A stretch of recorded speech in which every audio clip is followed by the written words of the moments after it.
Okay, calling to order the Joint Committee on Ways and Means and Agriculture and Environment. So we'll be hearing from the Department of Agriculture, who will present their biennial budget request. Good afternoon. Good afternoon, Chairman Dela Cruz, Vice Chair, no Vice Chair, and members of the Committee on Ways and Means, Chairman Gabbard, Vice Chair Richards, and members of the Committee on Agriculture and Environment. My name is Sharon Hurd, appointee to the position of Chairperson, Department of Agriculture. Thank you for this reset opportunity to present the informational budget briefing. First, I would like to introduce my staff. I would like them to stand and be recognized, as I call them. First, Deputy Morris Atta, who is also overseeing the Agricultural Loan Division right now.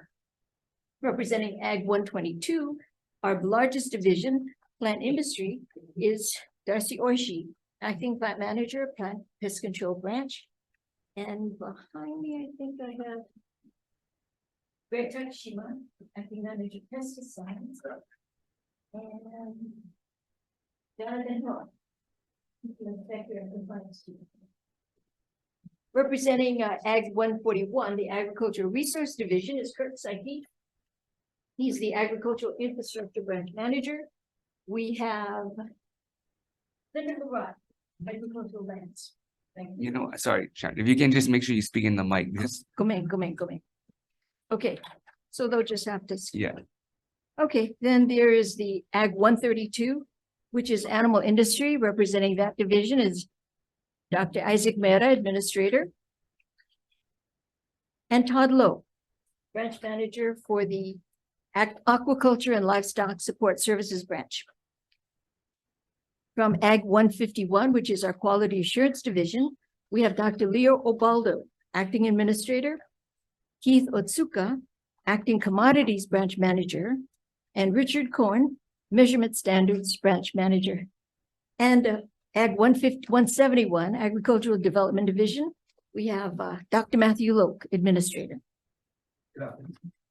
So if I may, and for your reference, I would like to provide an opening statement pertaining to Hawaii Department of Agriculture, our priorities and vision. Okay. The pandemic exposed the dangers of relying on mainland inputs to feed our people. The last 3 years made it abundantly clear that Hawaii really needs to start growing our own food and protect our agricultural lands and production. With this in mind, we see that the necessary actions for the Department of Agriculture include the following. HDO is committed to actively looking for how we can support our ag producers versus being known for the attitude of no can. I just returned from Molokai, where Ike Maeda, Brian Cow, and I met face-to-face with farmers and ranchers that need help in combating or dealing with bovine tuberculosis. Just 2 weeks prior, they were told how HDOA would not be able to help them. We showed up in person to see how we can help as we partner together. Our department will actively partner with agricultural stakeholders to help ensure their success. If our farmers and ranchers succeed, the state succeeds. Our department will engage in schools, community colleges to help create internships and mentorships and engagement with our department and Hawaii producers. Engaging and working with our schools and community colleges is really the only way forward to staff and grow our food production and agricultural industry. Leeward College's New Product Development Center and the potential Applied Innovation Center at Whitmore are where Hawaii's value-added future can grow to new levels, and the Department of Agriculture needs to support this new chapter by working with farmers to provide the crops needed to allow these ventures to reach their full potential. The Department of Agriculture will collaborate and work with DLNR, DHHL, EDC, and other departments where agriculture can intersect with their work and help Hawaii move forward toward a more sustainable and food secure future. Our department will actively pursue opportunities to work with existing and future producers to build and provide ag housing for ag workers. We see ag housing as a great opportunity to help build our agricultural workforce. The department will take the responsibility to rebuild and protect our state's resources to ensure that our producers have the land and water necessary to succeed. This includes the Wahiwa Reservoir and Dam and other resources that need to be included in our agricultural path forward. We need to help connect Hawaii producers with opportunities for food safety certification and facilities to add value to their crops. These are required steps to move Hawaii-grown products into grocers, warehouse clubs, and retailers, and to export. Our department will help protect Hawaii's fragile environment from invasive species or projects that could harm our land, water, and the ocean. During my time here at HDOA, I was able to secure federal monies to support Hawaii agriculture. This department will double our efforts to secure as much money and resources we can to help us fund our efforts and support our farmers and Hawaii food production. Tomorrow on Saturday, I am meeting with Diamond Bee Ranch on Maui. Mr. Balthazar invited me to visit his ranch and get to know the Maui community, ranching community. This Monday, I am scheduled on the first flight to Hawaii Island and will continue to engage our producers in person and see where our department can support and partner to move our state forward. On the schedule is visit to Oki Farms, Troy, Keolanui. We're going to the site of the former Ocala Dairy, where they have decided to repurpose and move into diversified agriculture. We're going to meet with the Hawaii beer producers and tour the construction and where they're expanding their local beer production. We're going to stop by Parker Ranch while other ranchers are there, and also visit Hawaii Farming LLC to tour their $10 million expansion to produce products for Costco and discuss their desire to grow keiki cucumber line for the mainland. For the past 15 years, I've had the privilege and opportunity to work with this team of professionals that surround me, from Deputy Atta to every specialist assembled here. They are the world's best experts in their field when it comes to Hawaii agriculture. I am new to this position and capacity and new to Senate briefings, and I have a lot to learn. That said, I can promise you that no one will work harder to support this team of professionals and Hawaii's producers than I will. For your convenience, I will email this priority list to each committee member, so you have this as a reference to hold me accountable. Thank you. Thank you. You want to go over the specific? Yes, okay. So, Chair De La Cruz, I took the direction that you gave last time, the previous opportunity, and I hope you have in front of you the addendum. Okay, so we enlisted the same budget that we submitted with the priorities 1 through 25. Actually, 1 through 11.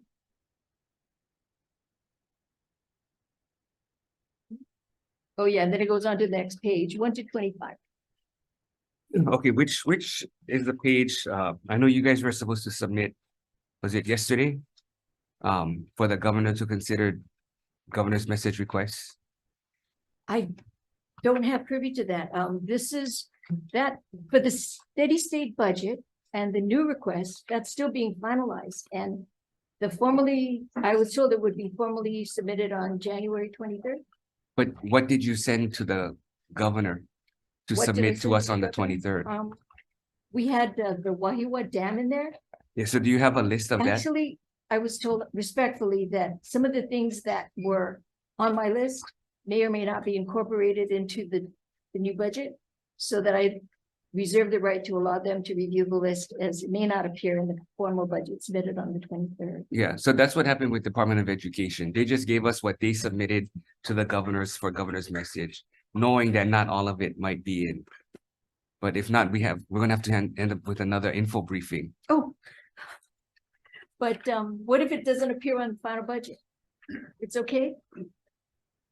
Yeah, But this is for the governor's So- team, BNF. Our BNF team is looking at this right now. yeah, so what we had asked was, if you just go over what's in the current governor's budget, what you want, Right. Oh, why, and how much, and then anything in addition to that that you're gonna be asking for. okay. Okay. What you asked for is, I believe, what we requested, and then we got funded, and then Yeah. why it was needed. So the That's- first three you can group.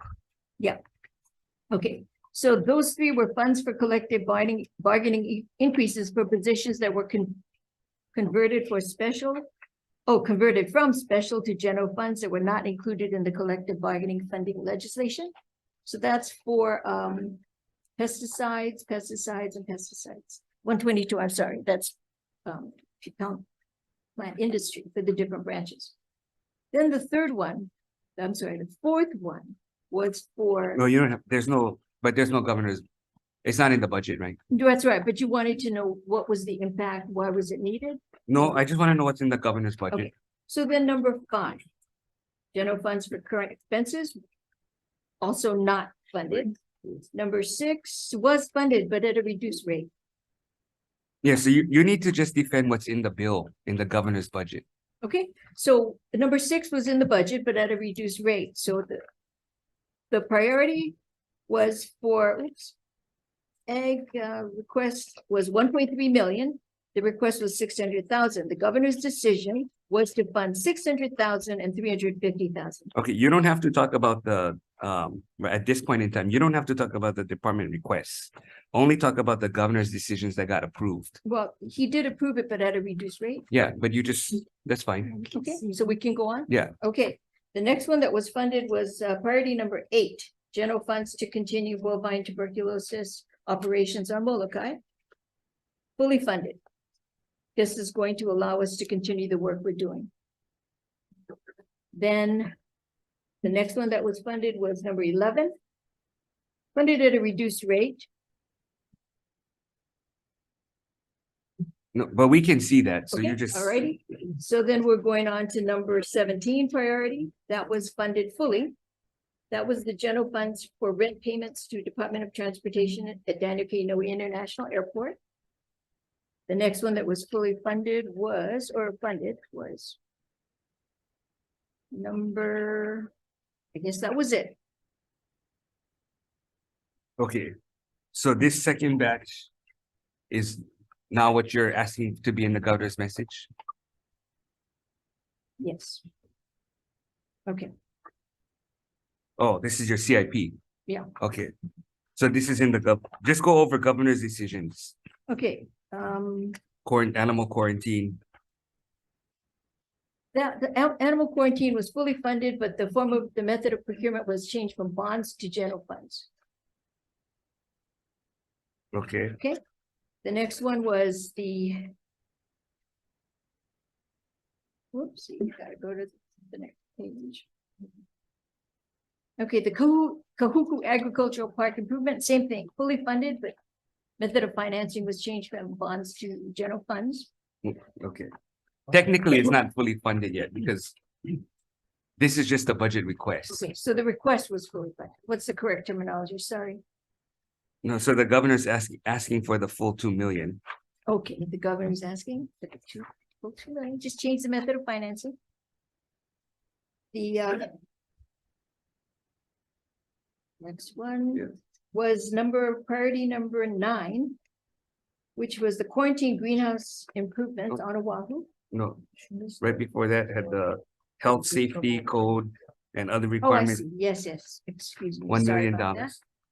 Chairman Bill Cruz. So the request was for 2.9 and the budget, the governor approved 1 million.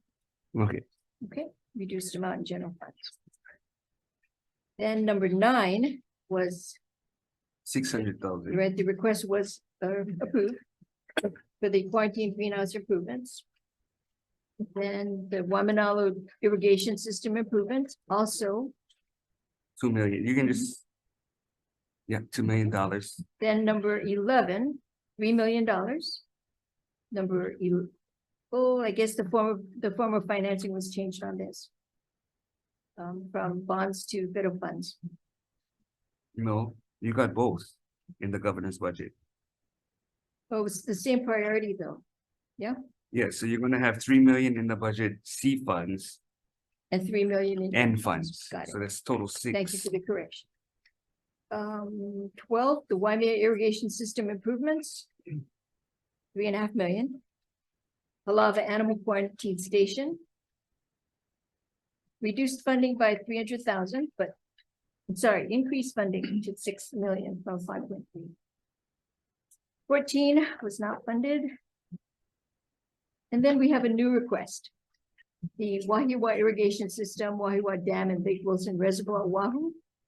The ask is 41 million. That translates to 26 million to purchase from Dole, 15 million to upgrade to dam safety specs, and that would be the 41 million. Well, I thought Dole's giving us the land. Well, that's the information that I was just given, but the information that I had prior to that was that the purchase was 26 million. So if they're giving it to us, take out 26, we only need 15 million for upgrades. Okay, I thought the upgrades was 26. Pardon? So it's my understanding is the upgrades plus the acquisition from Green World was the 26. I'm gonna defer to Kirk. Yeah, correct. So what we did was we revised the ask. Oh, Yes, you're correct. So what we did was we revised the ask. And I cannot remember the specific numbers, but we know that the land is supposed to be given to us. So we moved the budget into design and construction.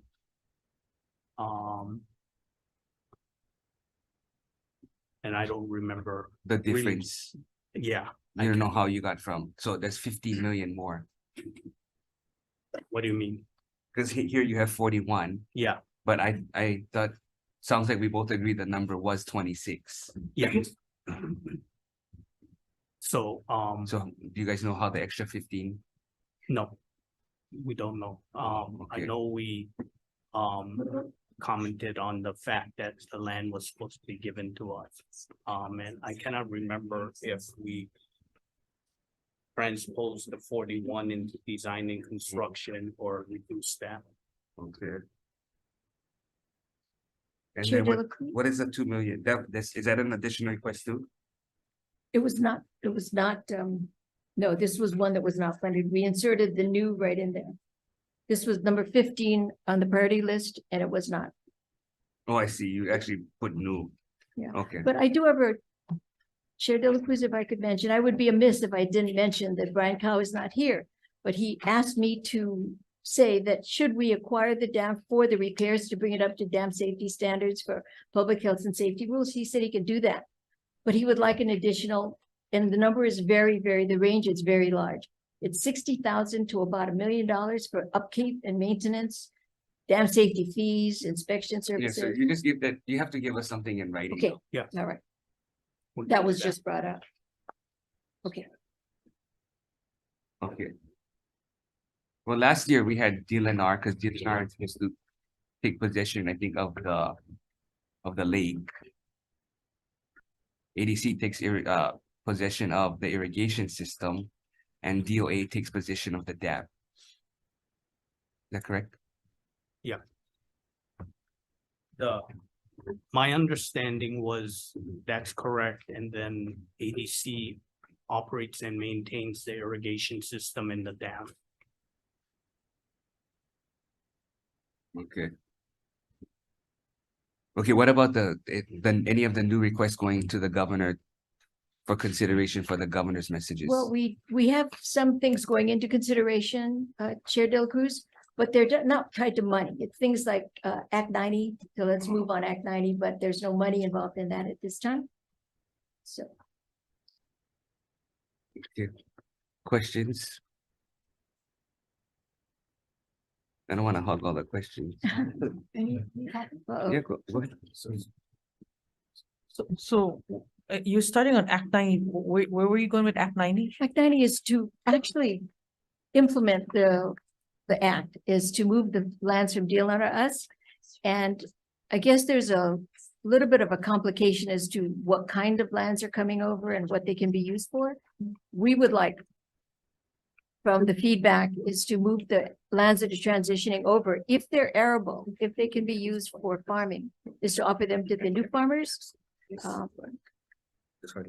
So I guess I thought you were going to allude to the fact that you needed money to do that. Is that where that was? Well, the ask Running right to- now is just to expedite the transaction. Okay. And I know some of the ranchers are very concerned because the deal in our leases are coming up for renewal and, yeah, So, like to so take are, that are you over. supportive of that? yes. And has the conversation been had with you and the DLNR chair? That the DLNR chair is also in support of the transfer of that Yes, line? I've talked to Director Chang about this. It's an urgent request for both of us. Thank you, Chair. Can I ask you about the ag forms?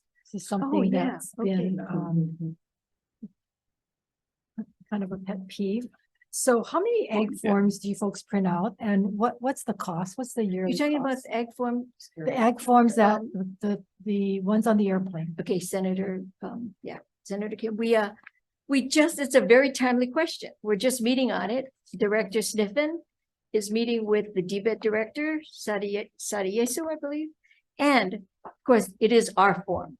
It is the form that we are filling, and they're going to go electronic upon check-in. The two pilot airlines that are implementing it are Alaska and Hawaiian. They're in discussions right now. But I would like to call on Jonathan Ho, who has been discussing this with the forces that be in Helmet, but Helmet's not here.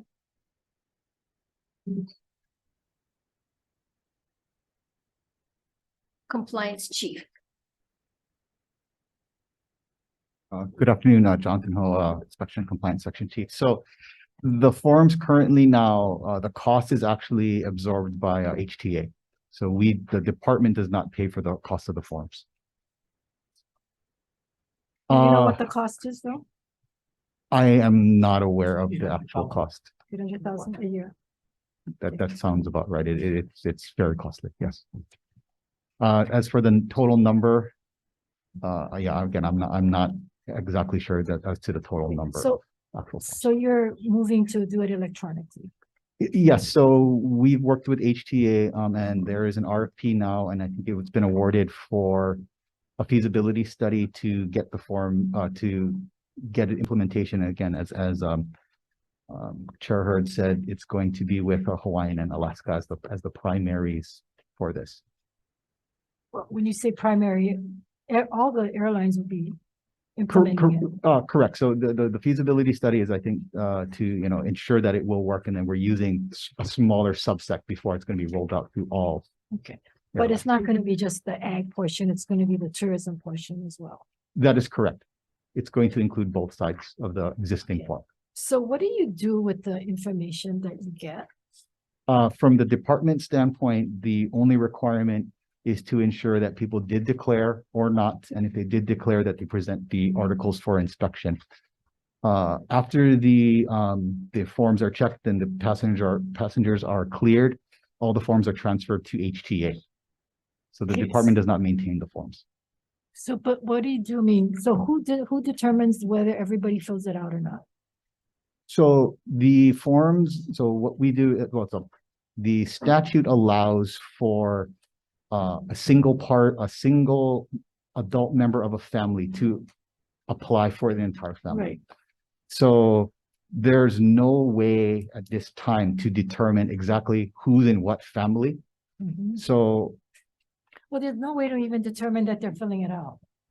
Correct? there isn't a very good way, correct? There is no way. I mean, I don't fill it out. I'll be real honest with you. I don't fill it out. I fold it up, I put it in my book, and I don't fill it out. I mean, I have nothing to So- declare, so I don't fill it out. But I'm just saying, there's a lot of people like that, and I've talked to a lot of people. In fact, it was brought to my attention before I even brought this up a couple years ago. They don't fill it out. And then what do you do with it? I mean, if somebody writes down they have a Cobra, nobody checks right there at the airport. You don't see it on the paper. When do you see the paper?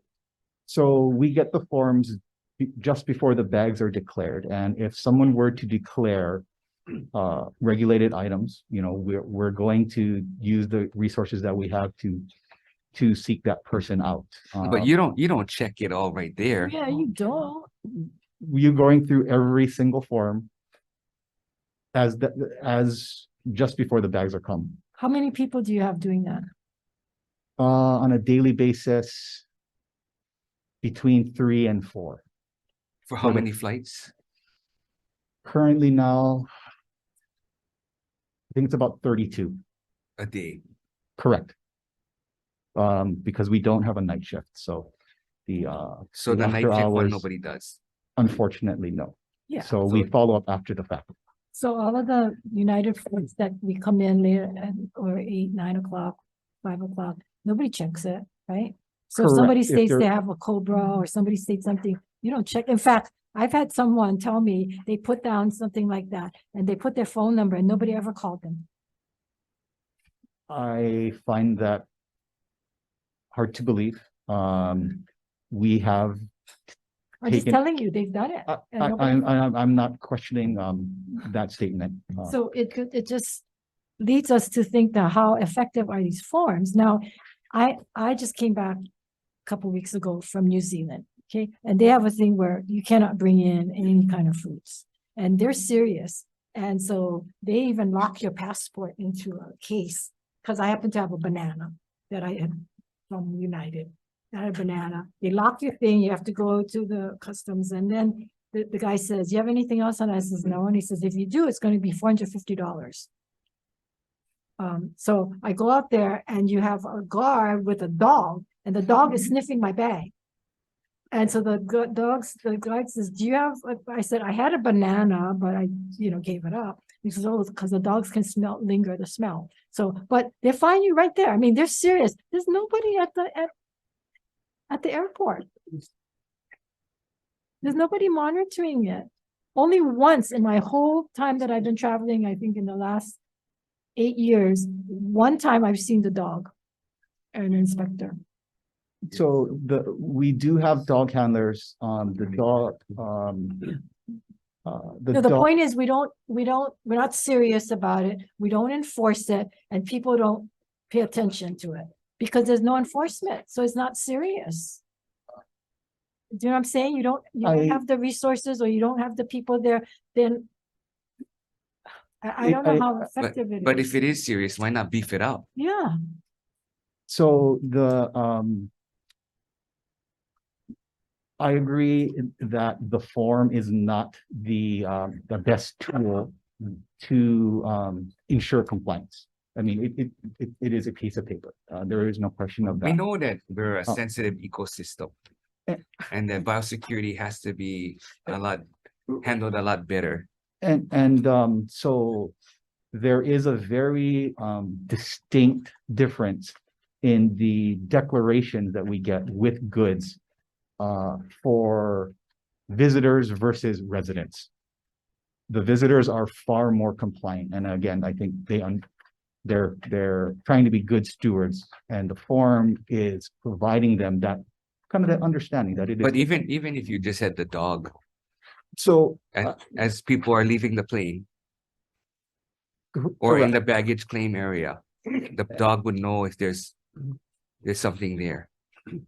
Correct. And we do have a dog program. Unfortunately, the dogs are utilized only for they're only certified for cargo. They're active response. Okay, so why not And add to that then? the administrator has requested federal funds to increase the program for typical what you would see like the feds doing, the passive beagle type dog. So we're seeking federal funding now to increase that program to enhance for the ag form. You gotta go. You gotta get on the mic. Senator Kim, if I may, Darcy Uishi, Acting Manager, Plant Pest Control Branch. Historically speaking, I understand Senator Kim's concerns. And back in the day, when we had night shifts, we also had less air travel coming in terms of the number of flights and the size of flights, because there were aircraft that have gotten bigger. So our ratio of staffing relative to number of incoming passengers was more favorable. I don't have the exact numbers, but back in the day, we had the ability with staffing and our capacities and our authorities to send an inspector to every gate, meet every flight, and the flight will be held until the inspector was able to review every declaration form When was that that? was submitted. When did you used to do that? So this was in the, up until, I mean, this is before my time. Which is about when? So I started with the department in 2003, but in the 90s, we had that ability statewide to execute that. But you didn't. I don't know, how robust that was at the time, but basically, if But is that what's, is that, we have that ability if we have sufficient staffing. okay, but that's, so that's supposed to happen by law. I believe it can happen. We have the ability to hold the flight and prevent disembarking of passengers. But I'm surprised every time we find some snake or we find some new beetle or fire ant, we don't take this seriously in regards to beefing it up.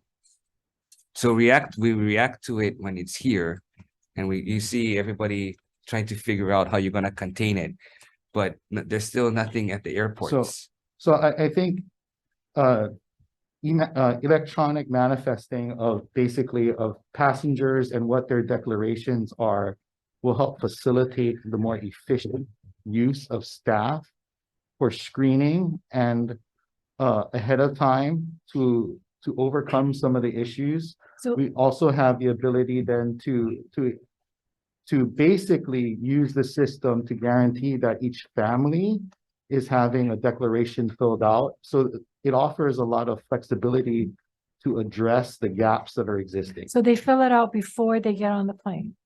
I believe that's the intention, right, Jonathan? So.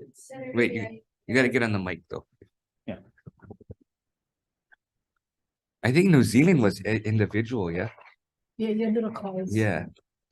Because there was a person. Jonathan was not privy to a email conversation this morning between Transportation Director Ed Sniffen and DBET Director Chris Sadiesu. Okay, just get to the point. Okay, the point is, they are going to ask the airlines, because the statute does require that the airlines are responsible for the form. And they're going to require it upon check-in, because the template that is there has all the information on the form. You have to fill out your flight number, the different Okay. things that sometimes you Okay. really don't. But have- you make the declaration before you get on the plane. Right, it is upon check-in, and you cannot check in until you fill out the Right. No, that's declaration. not So what's the- happening now, though. No, this is No, for no. the new thing. So the point is, so I go there and I check in and I'm coming in from Charleston and I've got 2 stops. So I fill it in before I I get think on that's the plane. being worked out with the airlines right now. Now, Hawaiian Airlines does not Okay. fly from Charleston, so it'll probably be if they connect in LA to Hawaiian or connect in, No, but I'm on United. Oh, I fly on then- United. A lot then of you people would be, fly you're on still, United. they're outside of the pilot program right now. You're still doing the form Okay. until we can get everybody in. But even with the electronics, so I check in and I go into the United lounge where I go and I pick up a banana and I take it with me on the plane because I'm figuring I might want to eat it because I don't have any meals. I don't eat it. I have it in the bag and I come through and I forget that I even have it and I get through and there's nobody there. I don't declare. You're going to declare beforehand? People buy Respectfully, Senator stuff- Kim, I've buy done s- that too. Yeah, I've and done buy that too. stuff at the airport while you're waiting for your gate. Who's going to monitor Mhm, that? mhm. So upon filling the form, I'm reminded that I have it in my bag. In my case, Senator, it was an apple. I'm reminded that I have it on my bag, my person, so I will give it to the flight attendant. I know it's an individual thing. We should have a tighter system. I do have another update. In that conversation, the feasibility study also includes that we might separate the Director Sadiesu is amenable to separating the 15 questions for DBET, the tourist industry, because it is 100% optional.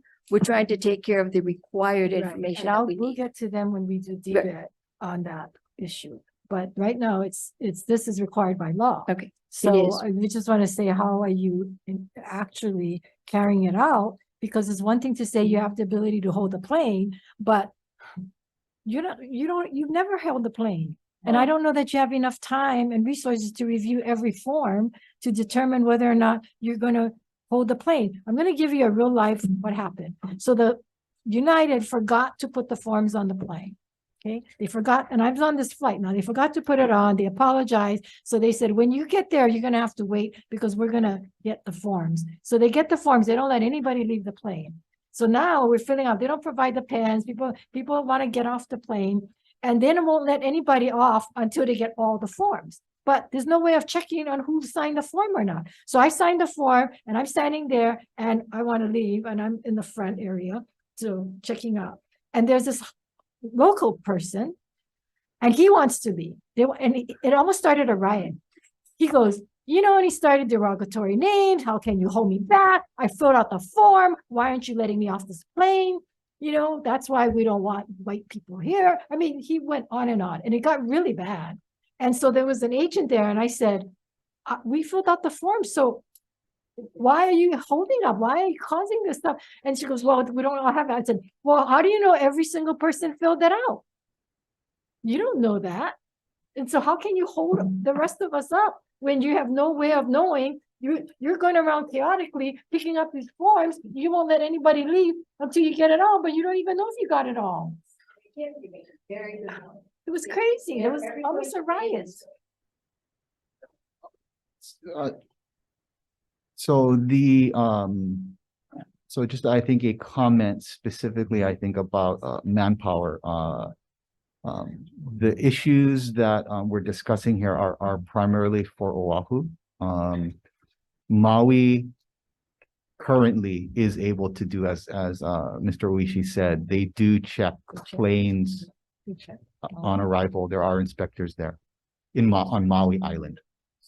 But even the night Yes. shift, They do have a night. So the Maui is almost, I think they have like one position vacant. So Maui is almost fully staffed. So they're able to do that.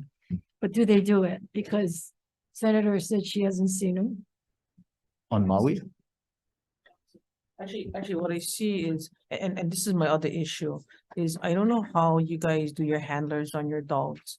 So even while the outgoing is going out and people are in baggage, so sometimes they mix, they cross each other. Those coming in from departure, you might get a family member that's going out. They meet them in they meet them in the arrivals. Your handlers on your dogs, how do you guys handle them? Because I'm over at my lunch plate before I jump on a plane. The dog decides to jump in my lunch plate. And the handler goes, don't touch the dog. I said, don't touch my food. Because my food has not come from the mainland. I'm going out. I'm curious to know because it created a altercation in the arrivals of baggage, because I was meeting a family member there before I flew out. I'm very curious to know how you handle these handlers. And well, they might be sniffing around to do their job. I get it. They're in my lunch plate, and that wasn't a good feel. So I'm curious to know how you guys train them, how you handle them, what is the protocol, and if you guys are short, I don't see the request, so maybe I just blind. I was trying to go through the paper. The request to address that, because invasive species is a big issue. yeah. And that's another whole section I'll like talk about, but never like. So the situation you're describing, Senator, is actually for USDA. Those are actually USDA handlers. So those are federal inspections. And that's the pre-clearance to leave the state. We don't No, I'm use. talking about the dogs in the arrivals of baggage. So I'm downstairs meeting on family member before I jump up to catch my plane. So in your arrivals, are those federal inspectors too with the dogs? Yeah, so we do not use our dogs in the baggage claim at all. But you guys do talk with each other, yeah? Trying to. Yeah, we do co-train with USDA folks. So So they're looking for drugs. They're not looking for. There's actually two sets. So Customs and Border Protection they do explosives.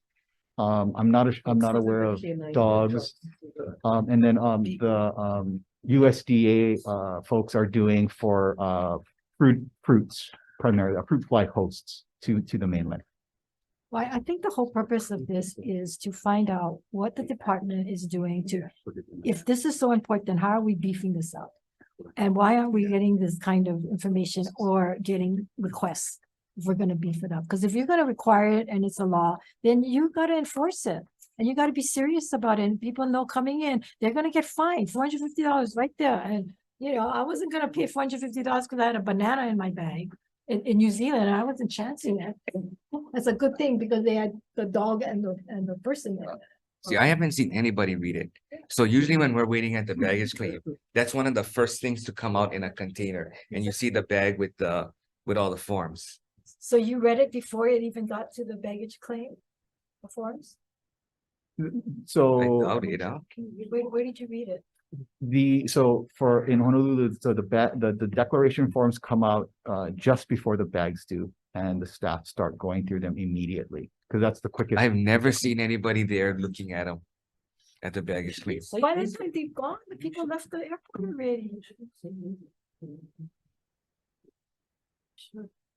When was the last time you guys went to the neighbor islands and, just checked their inspection? Because, Hilo Airport, I went 2 hours early for my flight and had the mainland flights. 2 guys, by the baggage thing you go through, sleeping. While the mainland flight came in, past everybody, nobody was checking anything. Now you're telling me they checked that, now it's confusing because they went right past everybody. All the guys came off the flight, came right off. Because that's the flight that was going on. They came from the mainland. They never come from Oahu. This the Hilo flight, my understanding is this is the PM flight, correct? It must have been because I was Yeah, leaving the PM. right. So the staff in Hilo don't work at night. There's not enough So staff. who's sitting by the X-ray or the machine thing? Those are probably, again, those are either TSA or the feds that. No. Get your uniform. I know what PA something look like. So They have the machine that you take your baggage, or you go on the plane and go inside the agriculture, get agriculture right there on the sign. What was over there, leave that? Agriculture, nothing. it can't be us because we're not, we Okay, do I'll not. take a picture of them and we'll set up to you. Give me a number. It's the mom of them. Yeah. I know what PA look like. So Wait, this can is- you guys come up with a way we can practically enforce the law? I mean, we should be modernizing our systems. We should be using technology. We should be using the animals, the dogs. And you are correct that the use of canines is the best technique to manage the regulatory authority and people's privacy. That's almost cheaper for us to manage it there. Then once it's out in the public, you know how much more effort that is? That's why we keep giving more money to Invasive Species Council, because you guys aren't doing anything to capture it at the airport. Yeah, so and again, I think to speak to, I think, obviously trying to fill those gaps. The department has, we just hired 7 new inspectors on Oahu. We have 3 more in recruitment now, and then we're doing, I think, another 5 more for Kona and Hilo and Maui. So we're trying to fill all those positions so that, again, we can get back to that capacity to be able to manage. And so the these things. canines are what? Federal funds you said you applied for? So the current dogs are funded primarily for brown tree snake. So the operating costs are No, paid but to comply federally. with this law that we're talking And about. yeah, so that's a For this separate, form. that's a separate federal Yeah. request. So Correct. you guys never did request from the feds canines for this program. We are now. How come only now? That's why not serious. Our new administrator has prioritized, our new administrator has prioritized canine programs. So this includes federal funding for diversifying how we use canines after seeing how other states and how effective canine programs have been for other states. It was an unfunded request or unapproved request, but we had a request for funding for some a trainer to create a trainer position to help build our canine detection programs also. When did you request this? It was part of our budget request. When? That was submitted to the department, in November, Okay, so only now? yes.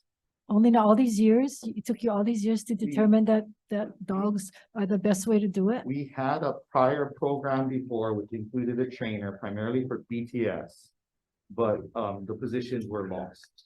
When was that?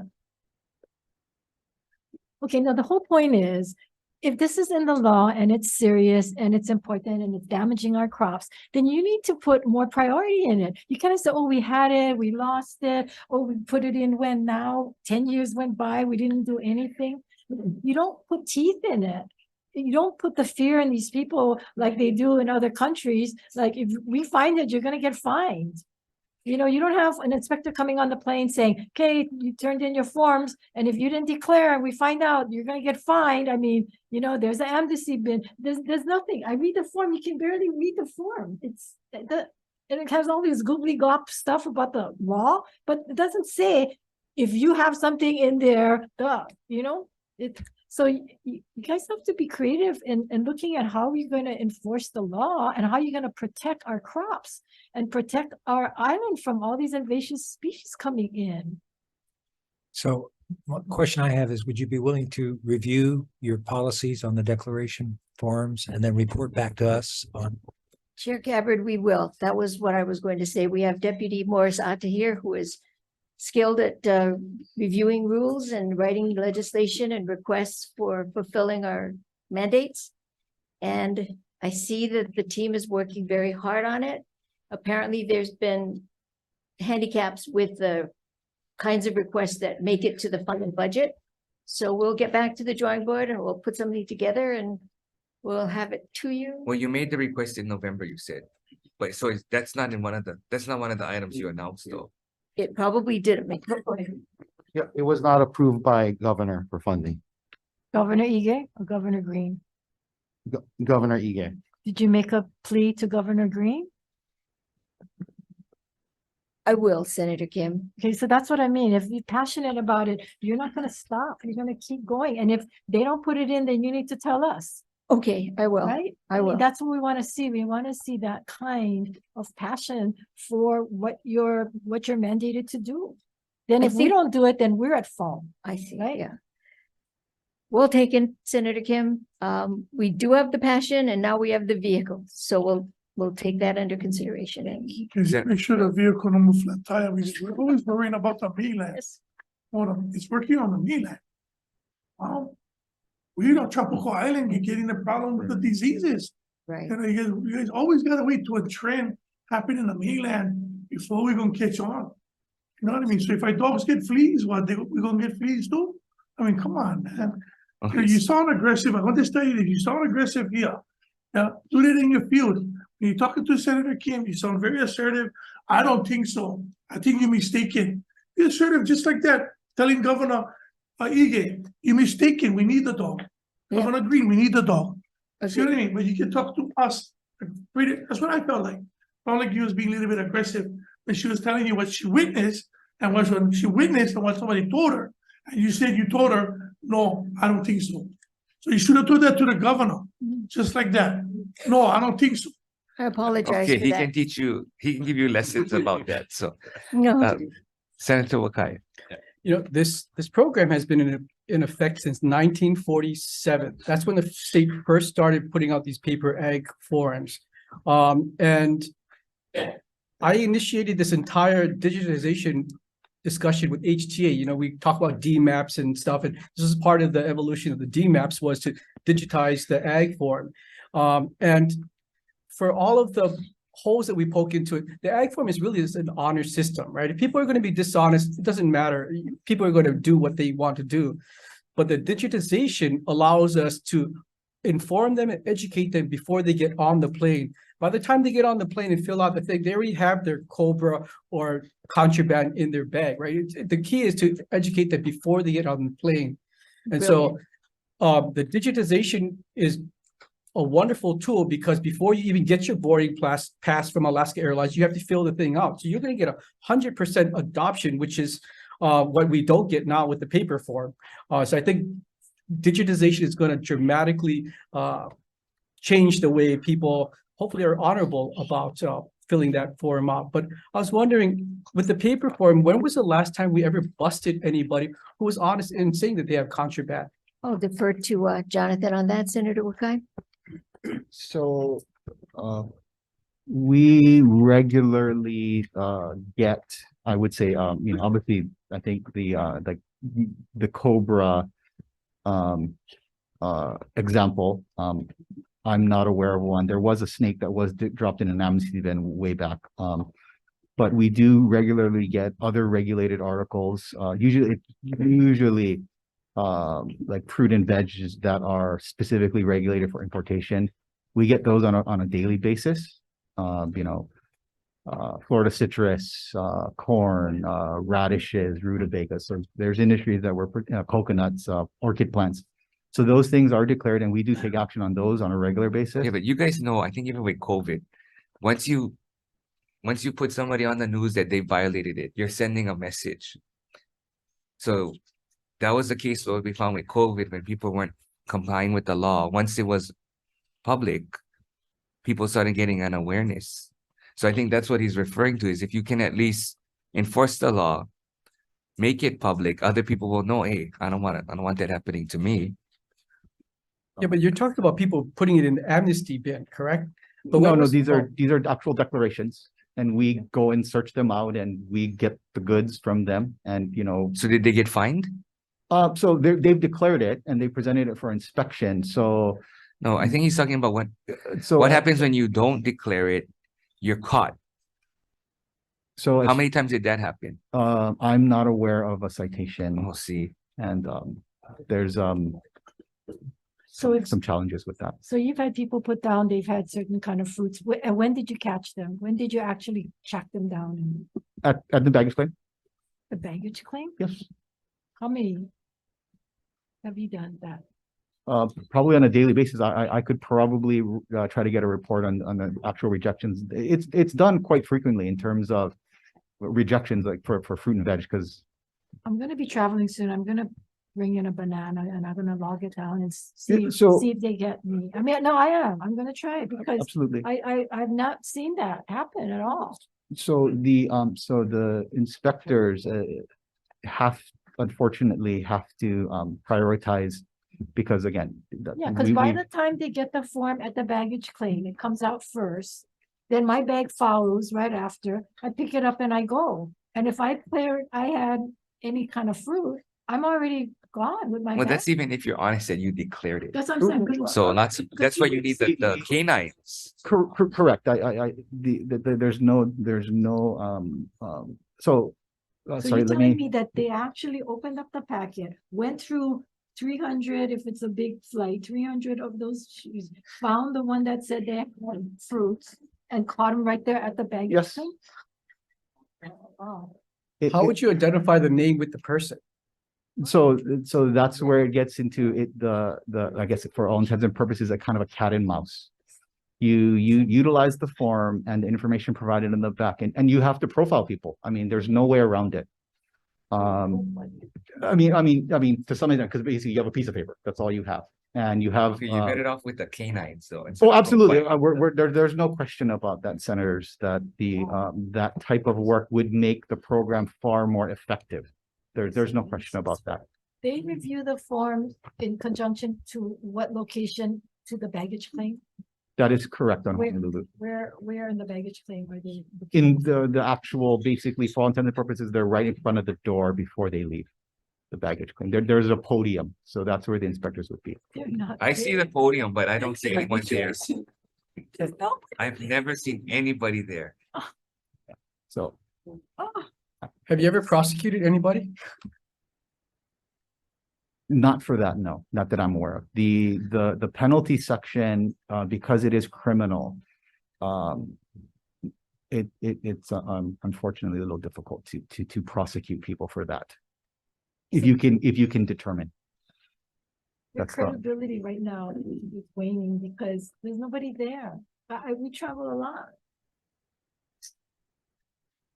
I mean, this whole program, I think, gives the people of Hawaii a false sense of security. that there's so many pukas. You've never since 1947, you never prosecuted one individual who may have been honest enough to tell us that they brought contraband in. I mean, there's too many pukas in the handing off of the documentation. So I do think that digitization will get you to a better place. But certainly, if people are scoundrels or are dishonest, We should either do it right or not do it.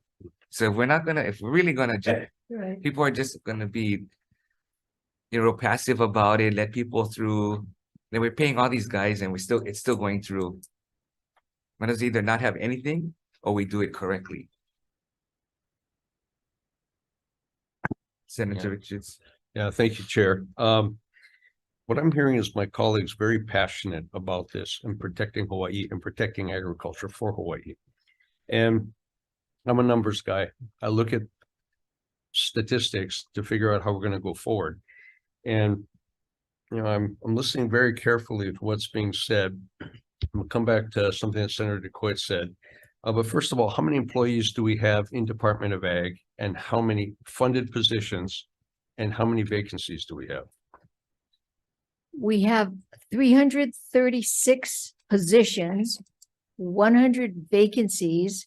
And as far as the number of positions in the PI, plant industry, I don't have that right now, but I can get that for you. Please do. So we're missing about 1/3 of our employees for the Right. department. And there are some years where we actually made progress on that.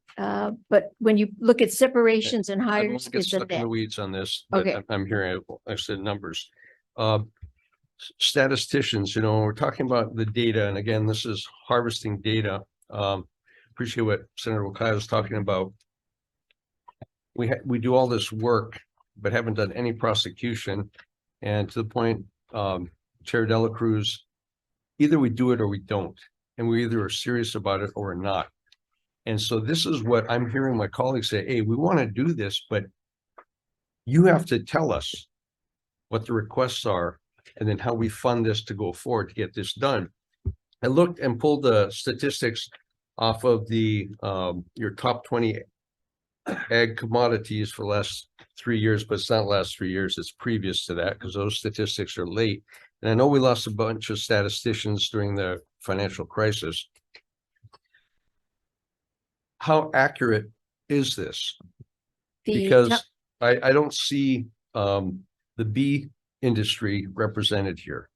So then I start questioning the whole statistics because that's a big industry. The National Agricultural Statistics Service does not record imports and exports. They record production numbers. So when you say the top 20 commodities on that form you're looking at, does it say exported commodities? Well, this is Produced. their form, right? Produced. So the production numbers is what we measure. So I will find out where the beef numbers are, but they do collect that information, the beef production. They send that out quite frequently, maybe, I think we just got one, but that's production numbers. And then they also collect value of production, but the export numbers we don't have, I'm sorry. Okay, well, and this is what we're probably when we start talking about measuring the economy of agriculture. And if it's important, we talk about wanting to be food self-reliant, food secure. But if we're not going to actually step up to the plate, and part of that is exactly what Senator Dela Cruz was talking about, security for our ag production. Something that Senator DeCoit was talking about, Act 90. That's been on the books for 20 years now. And what I'm hearing is a commitment from DOA, I haven't heard it from DLNR yet, to make that happen, and not with all this waffle room, but just to make this happen. How many parcels are we talking about specifically between DLNR to bring to DOA? I don't have that information, Vice Chair Richards. I will get it for you. Okay, because on that, one of the things in your statement that DLNR and HDOA staff meet monthly to review various ag lands. Okay, for 20 years monthly, that's over 240 meetings to plan for the last 20 years. My point on that is enough. We should have solved this at least 18 years ago. And so moving that is critically important. Again, that's part of the whole fabric of agriculture. And so that's what we need to see coming forward.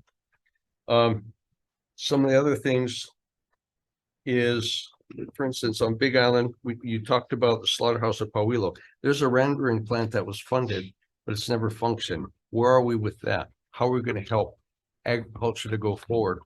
Because we have to have the follow-up with that. I believe Vice Chair Richards, that's on the agenda for Monday when we go to visit with Parker Ranch. And we'll talk about it. I don't know that we'll solve the problem, but we will find a way through it. We will get familiar. Park Ranch is not part of that Well, conversation. and other ranchers will be there and other ranchers. So Okay, the point is that if we're serious about agriculture, currently right now, HDOA's budget is less than 1/3 of 1% of our state budget. We want food self-reliant. We want food security. At least we say so.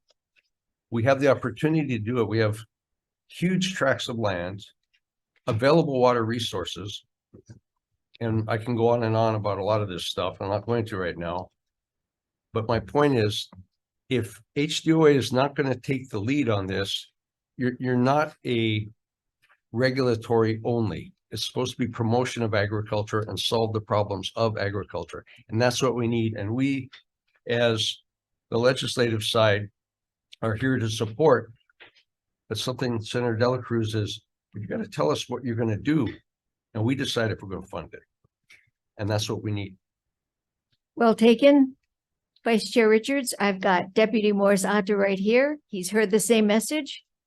And we will get, I hate to say we will get back to you, but I have to listen back on this hearing. Well, And- you have to and- get back to us, Yeah. though. What? I'm No, sorry. you should get back But- to us, though. Oh, yeah, yes, but it seems like a broken record and it echoing poorly in my ear, Chairman Dela Cruz. So I guess I've been 2 weeks on the job and it's Yeah, I but don't you've like been, saying- you've been at Department of Ag Yeah. for what, 15 years? 15 years, yes, but not in a leadership position where I can make suggestions, but whether or not they are moved forward is the question.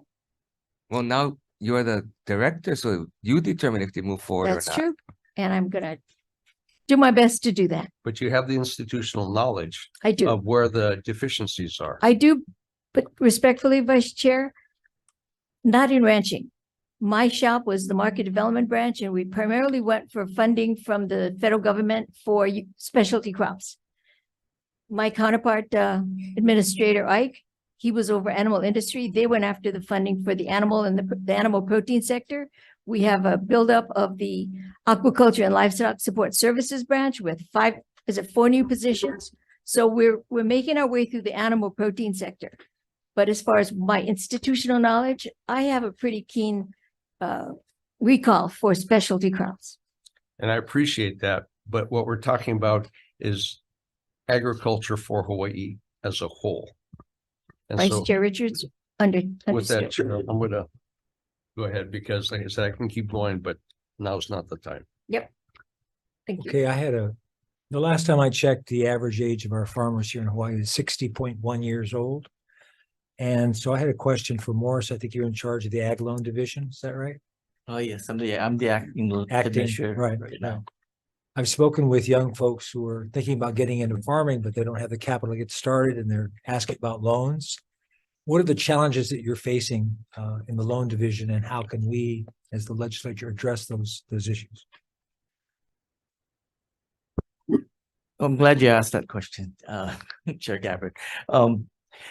The Ag Loan Division was, established as a lending resource of last resort because farmers have a difficult time getting financing to begin with. And one of the challenges of getting an ag loan from us is that, well, one, you have to have actual denials from existing, lenders to even fall into the pool of eligible borrowers. But we do have our usual, eligibility criteria that typically are characteristic of use of ag resource, public resources, even in the form of leasing. So one thing that we do have a problem with is that usually the pool of applicants that are applying for ag loans we had a steady stream of applicants coming through, and the past several years during COVID, there's been a lot of actual grant assistance for struggling agriculturalists. So basically, our level of requests for loans sort of tapered out because when given the opportunity either for grant relief versus lending relief, obviously most people will opt for the grant relief where they don't have to worry about repayment and revenue stream to support it. I'm not sure, not having had a long history with the division, I'm not sure historically what kind of challenges have been facing borrowers, but right now that's kind of the areas where what I've seen the tapering off of loan applicants. It's a balancing really of what kind of financing is out there that's available, especially for those farmers that are in the dire situations that they are now. And that's basically my observations from the time. But how many that of I've been those there. farmers applying actually have a lot? A lot. In terms of Okay, so if you're a new farmer, yeah, you need land or Right. you need a warehouse now. Right. Where are they going to get that from? well, part of our program does include a classification that is our loans to acquire land to help starting farmers, and we have operational loans, and so we have different classes of But on lending. Oahu, there's no small lots for ag. Yeah. So unless you're going to buy 20,000 acres, how is that going to happen? So it's almost fine that we have these small loan programs. Yeah. But we know there's so little inventory for them to actually Right. make sense of the loan. Right. Versus if DOA and ADC start to buy large swaths of land and start leasing because you can. Yeah. The loan program has to make sense of what's available for the farmer. So once, at least if they lease from us, then they can take the loan for processing equipment, improvement to the warehouse, irrigation, but they can't even get to those items unless they have an asset. And most of our requests do come in once they have the asset. You're absolutely correct. So that's why Mike, I saw today's article, right? About the small scale ag at the city community garden. That's where they got to do it. Yeah. Okay, come on, guys. What you're referring to, is that the micro grants for food security? Yeah, Okay, so that's a- where I'm saying they're not going to scale up at the city and county community garden. How are they going to scale up? We have to look at this way differently. Agree, Chair, agree. So the loan program, although it's important, we have to provide other things, other resources for assets so that they can take advantage of that. Totally agree. So what are you guys doing to make sure we have the assets? We haven't targeted that. I mean, again, the program doesn't allow for acquisition of No, but land. just in general. Yeah, I mean, we talked about productivity. yeah. We see lands for sale. There's a budget surplus. Land is one-time costs. It doesn't help grow our budget. Chair Dela Cruz, I think one of the things is DLNR and Department of Ag have to get together and implement Act 90. Act 90 will No, but free up some of- lands for, But most of Act 90 Is is leased. already leased. the lands, I don't have the information for the number of parcels. I have to get that. But when Well, we, you guys got to work backwards though, because the stats that show what you need to produce, right? And then we got to figure, okay, how much land do we need to produce it? You got to go acquire that land, build capacity for farmers. It's just all over the place. And we're talking about small manini wins here. I mean, this is great that it's on the front page, but this is not going to solve our problems. Chair. We talked about aquaculture for years. How many aquaculture ag parks do we have? I'll defer to Isaac. Okay, if Dr. you don't know Brandon. by now, you've been in there 15 years. You don't know how many I- aquaculture ag parks we got? No, I was not part of the aquaculture department. That was this, I was in the agricultural development division. You for have got 15 to be years. kidding if you don't know. Aquaculture parks? I know of operations. I don't know that they call them parks. Okay, because the answer is zero. Oh, The answer is zero. That's why everybody keeps trying to go to Nelha, because that's the only place they think that they can do aquaculture. But if we keep talking about aquaculture as an industry, but then we don't buy the assets so that we can have farmers, then you guys are all just mouth. We don't need the aquaculture division. okay, well taken, Chair Dela Cruz. Aquaculture is big. We do import. It's not big. It can be big. It can. It is not big. You have, all it is our staff, your staff. Senator Sure. DeQuay. So Morris, I just wanted to follow up on the loan program.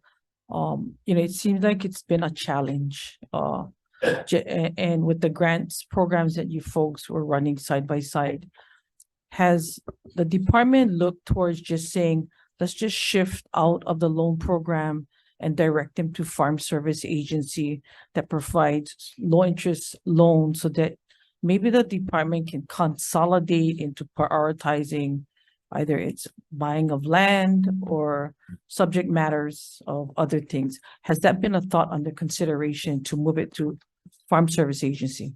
See, I don't believe that there's been any active discussions regarding it, but I agree with your statement that the role of our agricultural loan program needs to be looked at, and I think a clearer vision of it has to come out of the department.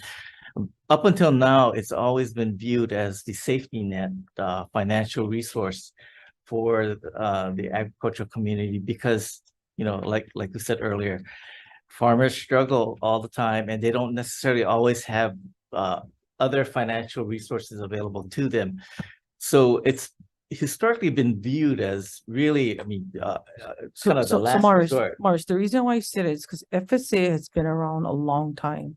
Yeah. They also provide loans for buying of land. Right, it does.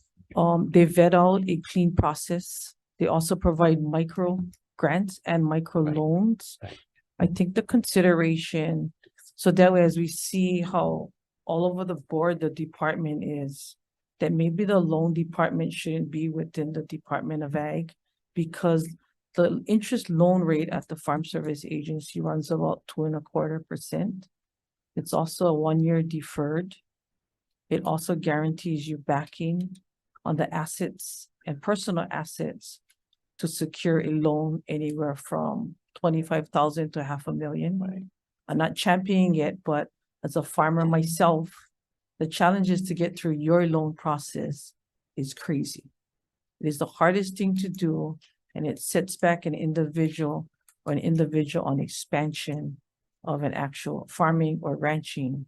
So I want you guys to consider that. The other thing I wanted to, if I may, Chair, I wanted to go over your overview on the livestock industry and maintaining of a healthy livestock industry. I know that you folks, Sharon, that you paid a visit to Molokai. we did. In regards to the situation with the ranchers. I hear it wasn't such a great response that was given, and it was in regards to the TB bovine. It was in regards to securing land that they could isolate and grow grass. While your priorities are to upgrade and maintain irrigation system, I don't see that happening on Molokai. Number one, because my biggest disappointment was that you folks are on Molokai for 8 hours, spent about an hour and a half with the ranchers and never made a visit to the office or invited the manager from the Molokai office to attend with you folks and then to share the concerns of why that failing system or neglect of that system and its equipment has failed the farmers and ranchers on that island. What do you have to say to that? Senator DeQuote, we extended an invitation, I believe, I'm sorry, Glenn Gary Ross, excuse me. The name of the Molokai? Gene Ross David, Gene. Gene Ross Davis is the livestock inspector for animal industry, but I think Senator DeCoite's talking about. I'm the referring to Molokai irrigation. the Your, arm. your manager from the Molokai irrigation system, you folks never made contact with that individual. I think that is really disappointing that I needed to get the text that you folks are arriving on Molokai with no communications. We did have Administrator Brian Cow with us. That doesn't matter. No. Brian works out of Honolulu.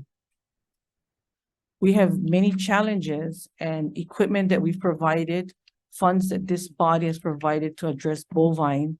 And in this case, it was a water issue on trying to grow feed, or at least addressing that lot that was supposed to be a pilot project. So why would you not have that manager or staffing from that manager there to help you folks try and isolate the problems? Senator Coit, I apologize. It was an oversight on my part. I did have, Dr. Mehta with us, but you're right. We should have someone from the on-island staff that knows the island. We will make a second visit. Regarding the land issue, we're trying to streamline that process, and we think we found a way forward where we can expedite it. It was, I forget the term, revocable permit? No. Please do not use that word with me, revocable permit. No, well, it was a discussion, and there is a way we can restrict it. Anyway, there was a discussion on streamlining the process so that the team could acquire the land. I understand there's $85,000 in funding for this project from the county, and we do not want these funds to lapse at the end of this fiscal, so we're moving fast to try to issue the access to the land. The water issue is, there's if right now the normal level of water, as I learned, is 40. That's as high as it can go. Right now we're at 20, but it's been a fast decrease from 40 to 20. And when we get to something like 10, it's dire. So I have the authority to issue more water, and I said that I would. However, if the water level gets to 15, rather than continue the project, which needs, I think they just decided. So let me stop you right there. That irrigation system tops at 50 feet at 1.2 billion gallons. It sits now at 20 feet. The property that's of concern, which is 40 acres of grass that you folks were looking at growing within this organization that has grant funding. This was the message sent back. It was, we don't want to give you guys that land to grow grass on, which grass, or whether it be king grass, can be used for feed, because we're in a situation of bovine tuberculosis, quarantine to try and make sure we have a healthy, vibrant cattle industry. Your ARM resource manager's comment was, we should maybe take that back and reissue it out to a farmer, which will use the exact same amount of water in that total amount of 40 acres of 1 inch of water on the ground a week. What is the difference if we're trying to salvage an industry unless the department is considering full eradication and compensation to these ranchers that are helping to bring a cattle industry up to speed and maintain that slaughterhouse to do value-added production that can keep them economically viable? How do you answer that question, making sure the difference between farming and ranching using the same amount of water and wanting to pull it back? My problem is with the ARM manager, is that come Molokai, take a look at it, jump on a plane, and you guys never look back. This has been going on for years, which is why the Board of Agriculture has no seat for the island of Molokai and Lanai, and no voice there. What is your plans on addressing that so that when we look at Act 9 and we look at the transfers of those lands and the inventory, so that we can be sustainable and so that the average age of a farmer and a rancher is no longer in the 60s, but we can encourage the ones coming out of school to want to be there. I choose to let my kids decide. They've decided to farm and ranch. 25 years old, 29 years old. It can be an admirable profession, but we're falling so far short of the Department of Ag trying to consolidate where you guys strong at, and the ones that you guys can probably move on to specialty areas. So I find it really hard that, like my favorite colleague to the left says, sometimes you gotta clean areas up and maybe do away with certain individuals that do not address the problems that have continued on for years. That system is a vibrant system that can make them go. But if we don't pay attention to it, we end up back to here, and then you get the return back of how do you make it where we have the resources, but the request in your budget shows us really nothing that backs the mechanism. And I'll say this, when you were at the Cattlemen's Convention, when the Lieutenant Governor took the stage, we gotta stop piecemealing stuff. What's the big picture?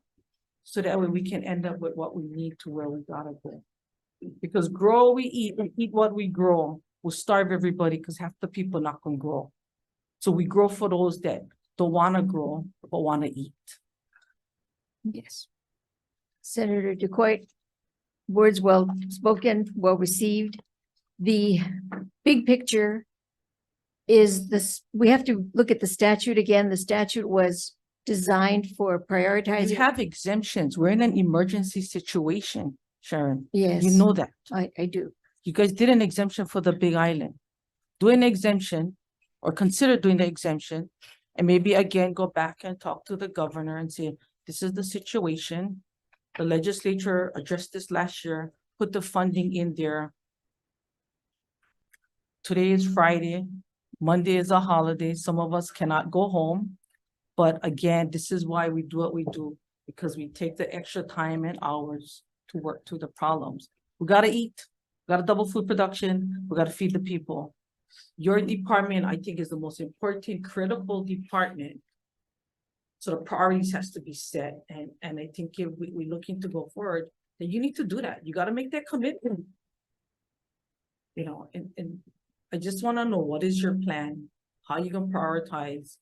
And for us to wait 24 hours for me, identify when pests can wipe my entire farm out. Mm. So please tell me what the plan is. May I get back to you with the plan that I've consulted with the ag resource management people? And because the emergency proclamation that that was asked for at the meeting we had would be specifically for that ranching community. However, if the water level goes down to a certain, I forget the level, then the entire island goes under water restriction. There's a 30% restriction for the entire island. So it would not be. And we've been through water restrictions. We've been through water restrictions. It doesn't, take a look at your data. Go look at what the farmers are using. You'll make it through there. I can tell you that. And if the restrictions come back, the restrictions come back to the non-Hawaiians first. Okay. I think the bulk of your applicants there is of Native Hawaiians. You're right. They will take the 2/3 first. priority. 2/3, right, right. But because there's been so little rain falling, you know, as Brian said, we pray for rain. But without the rain, that water level will continue to drop. And if we escalate it with an emergency proclamation for the ranchers. Just do this to me. Just try it. Sure. I know these guys got other questions, but you should try it. And then if it goes, we'll take the water cutbacks into consideration. If you had the opportunity to it, you can see what the average going rate of inflow and outflow, and then do the calculations. Okay. Thank you. Thank you. Thank Chair. you, Senator. So are you still following the previous administration's goal of doubling food production? I would say we'd like to try it by commodity, though. We would not a general double food production, because we don't have baselines for a lot of them. Yeah. But if we can, if you say, let's do lettuce, I think, you know, we're doing pretty good on lettuce with the aquaponics people. Okay, so going back to what you said, why not start creating baselines on everything though? Because Yeah. that's not reflected in your budget to do strategic analysis of where everything is at. Agree. The steady state budget is being reviewed right now, and the formal budget will be, you know, presented on January 23rd. I would like to say that we're going to have funding to do that baseline studies so that we can So move forward. what's part of your strategic plan then? So that Is to actually double food production. And granted, it could be by by commodity. commodities, yes, and No, that's fine. But then what are the things that you have to do to get to that point? What are the baseline studies? I know at one point you had the Hawaii Ag Statistical Service and Market Analysis Branch. That's no longer there. correct. So that, and I don't hear from the administration that they're looking at maybe even reestablishing that. Chairperson De La Cruz, we have tried to resurrect that department and we're still trying. It doesn't have to be resurrected. I'm not saying that's the only way. CTAR, contracts, HART. There's other ways maybe Okay. you might be able to do it. All right, But you Well- have to create a baseline. You have to take an inventory. I know it was about what, 15 years ago, you guys did an inventory of all ag land to see what commodity would grow best in which microclimate. There was a report that was done. Has that been updated? 15 years ago, I don't think we have anybody here today. I'll ask Dr. Matthew Loeb from the Ag Division who oversees statistics. Maybe it was 12 years. I've been in the Senate. This is my 13th year. So I remember seeing the report.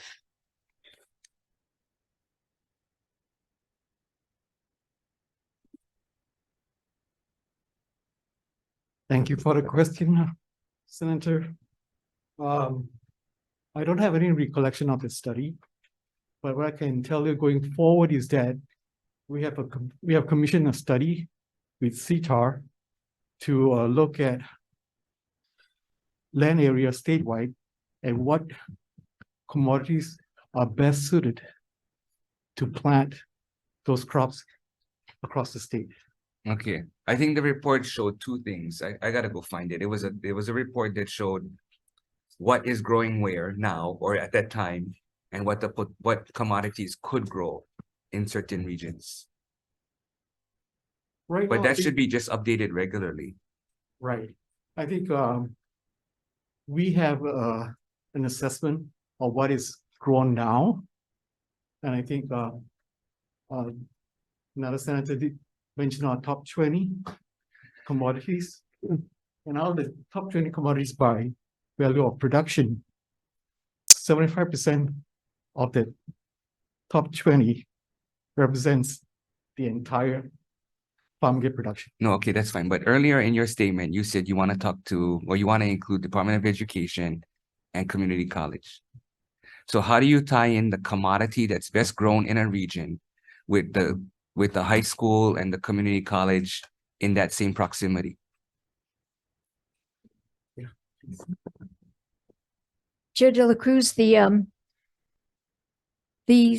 CTAR Special Crop Block Grant Program has been working with growing specific crops for specific, and then they have workshops, which they take to the 4-Hers. Specifically, we have Ken Kazuma over at Waipahu, who has applied for special crop funding to teach his students about planting squash and Okay, here, Sharon, I'll just give you the What? answer. I will just give you the answer because I Thank you. think everyone wants to lead. If you take Hilo and your map shows ornamentals, then we work with Hilo High School and Waikea High School on an ornamental academy so that we can start to have ag programs at those high schools.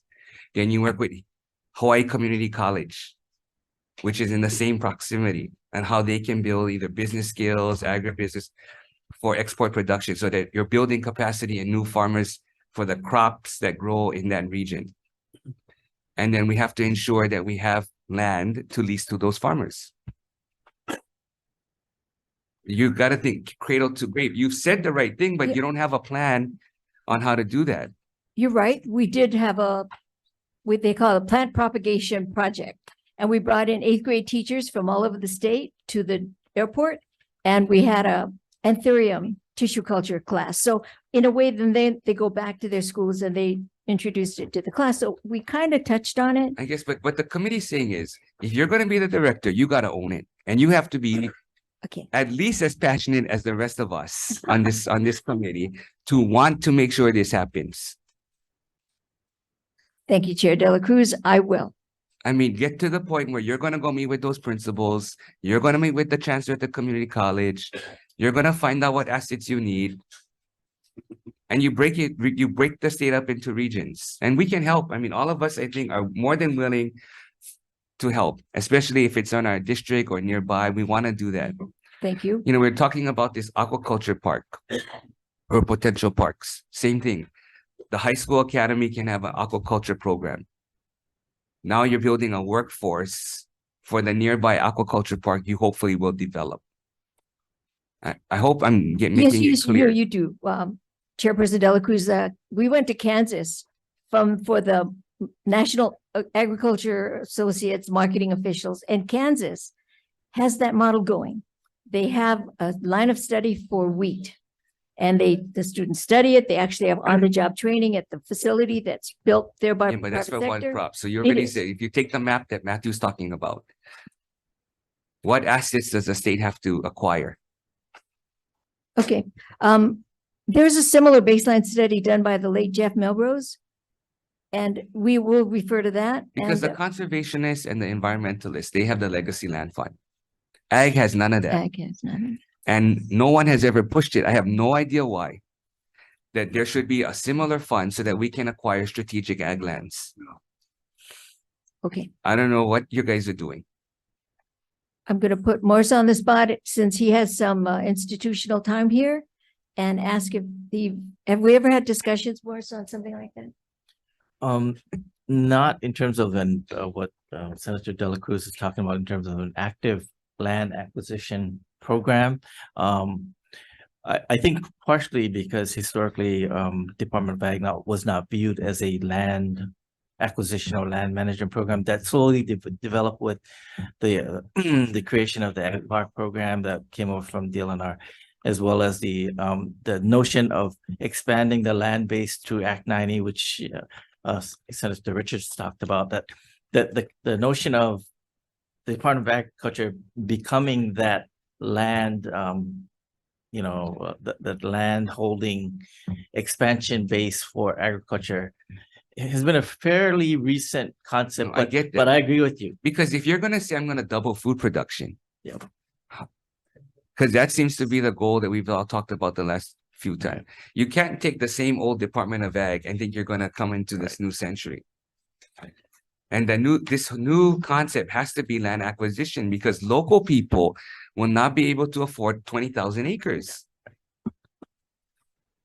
Because the landowner didn't subdivide it. You think Campbell Estate, Castle and Cook, all of those guys subdivided so that people can buy their little piece for farming? No. So who's gonna do that?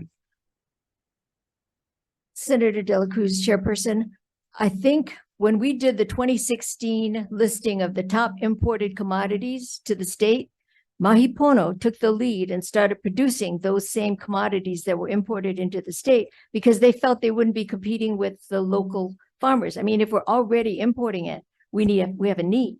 So they started growing potatoes and onions and citrus. So I get your point. I do understand what you're saying. It's bigger than just that. He talked bigger than about the that. commodity mapping. Right. And we have a baseline that we can go with that was produced by the late Jeff Melrose, and we have a new one, so we can do a comparison. But we have to start with commodities. You have to get specific benchmarks, Right. and work backwards. Chairperson, understood, will do. Yeah, Senator Richards. yeah, thank you. I'm sitting here.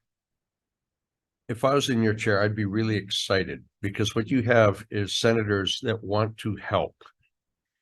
And I would take this as constructive criticism, not as criticism, because this is what we want to see happen. You know, as Chair Dela Cruz is talking about benchmarks, this state consumes somewhere over 7 million pounds of food a day.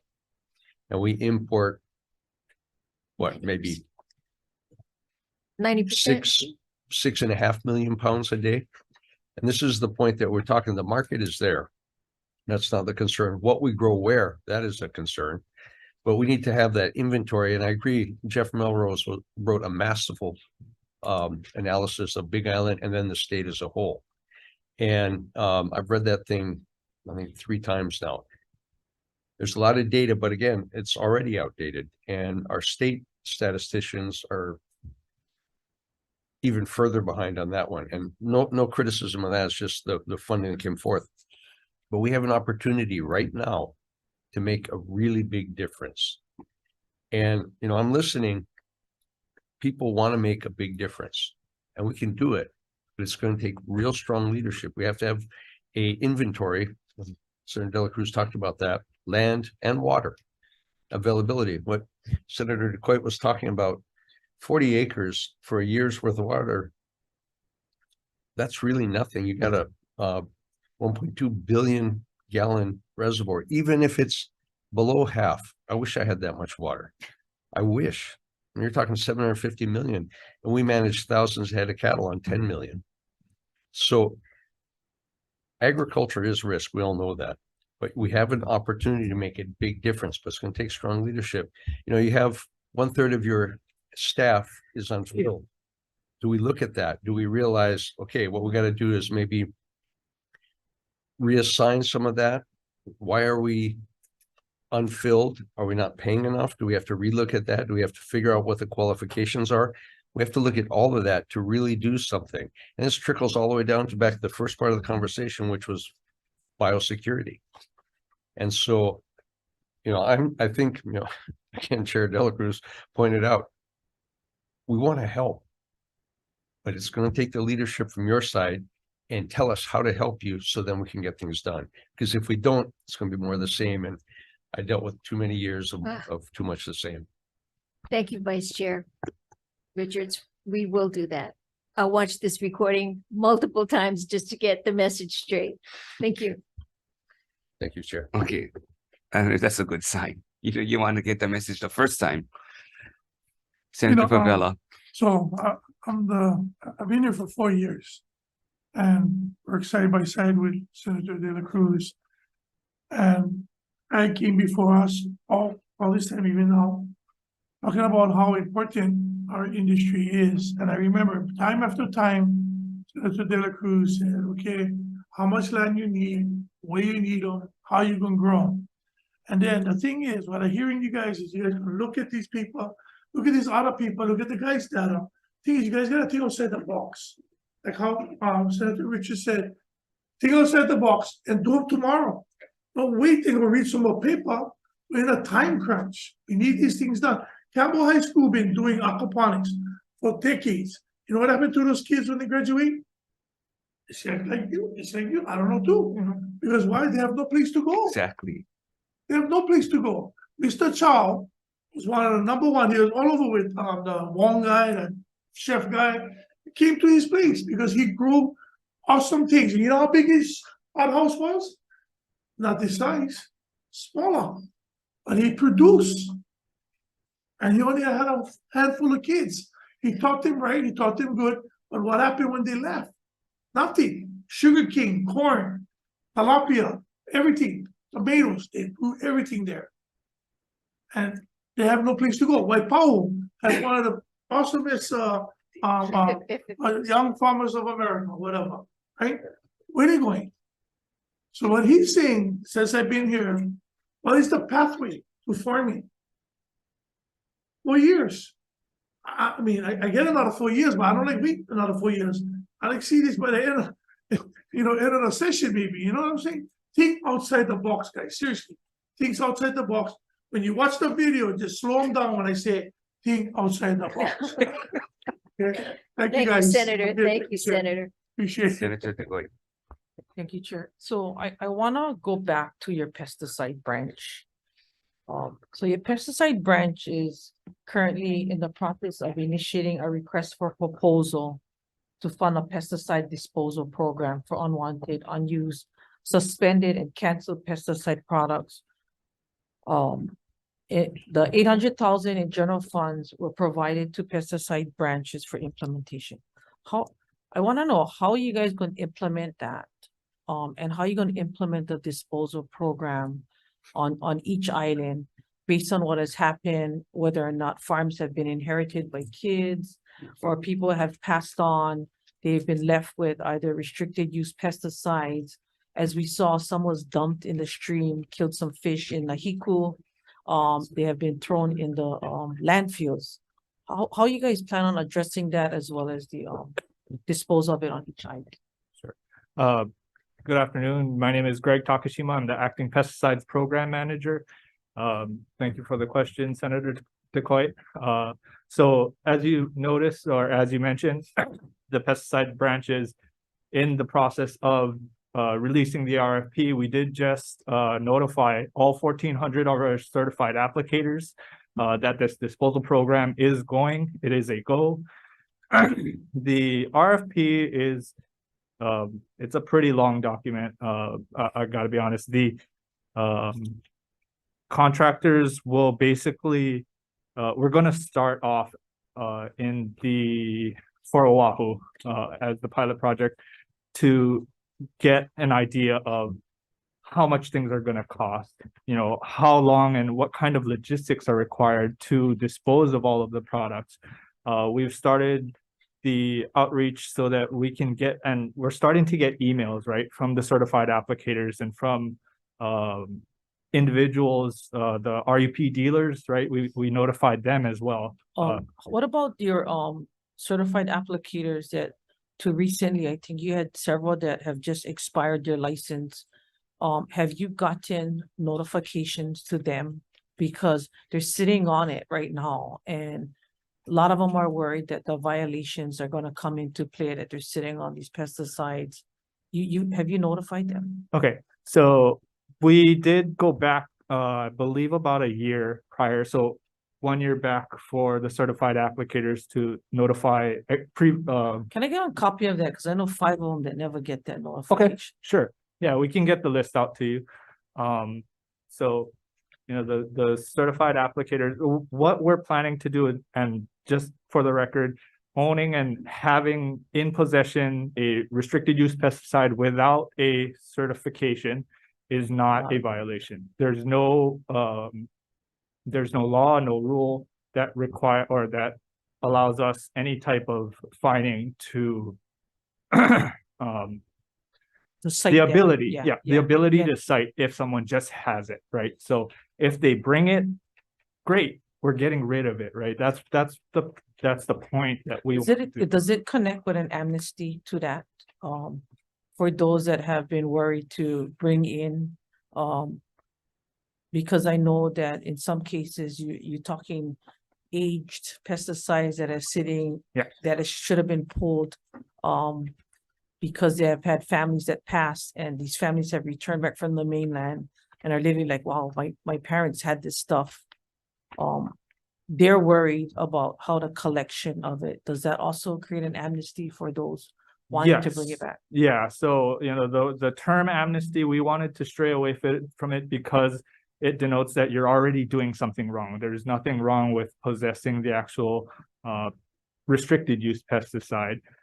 In terms of the idea of having enforcement, any type of enforcement at the program or at the disposal site, we have the education section of our pesticides branch, and we're going to have our education specialists there rather than any enforcement to ensure that all of the transfers and the paperwork gets done under the guise of education, because education has no enforcement power.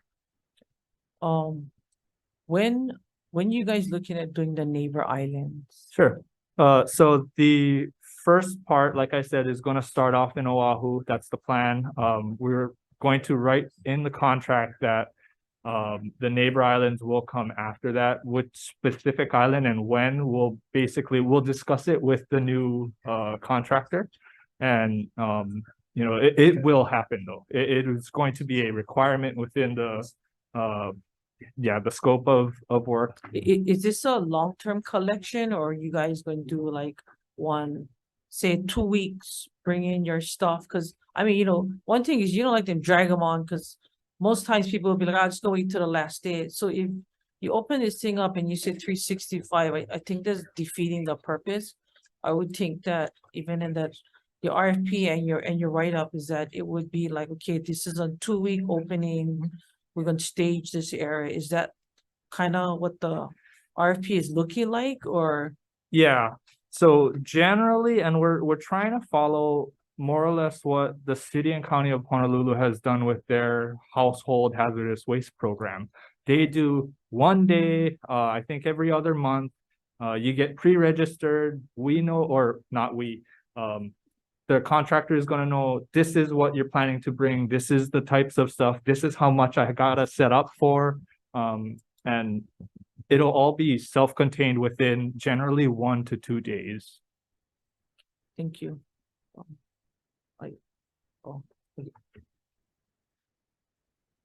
Mm. Some of these questions I'll just send you in writing. Oh, I had a question about from Senator Inouye. She asked about the USGS well.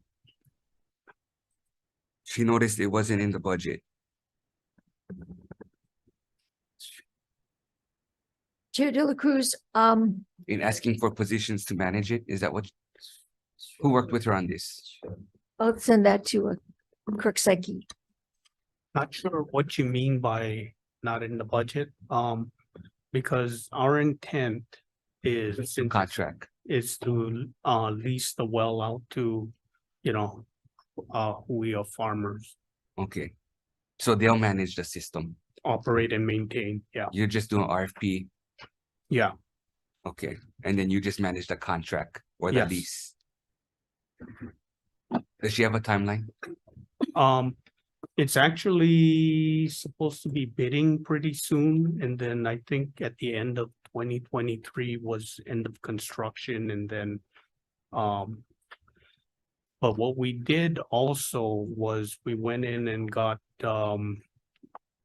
I keep forgetting the acronym, but the COVID funds to be able to at least exercise and maintain the pumps.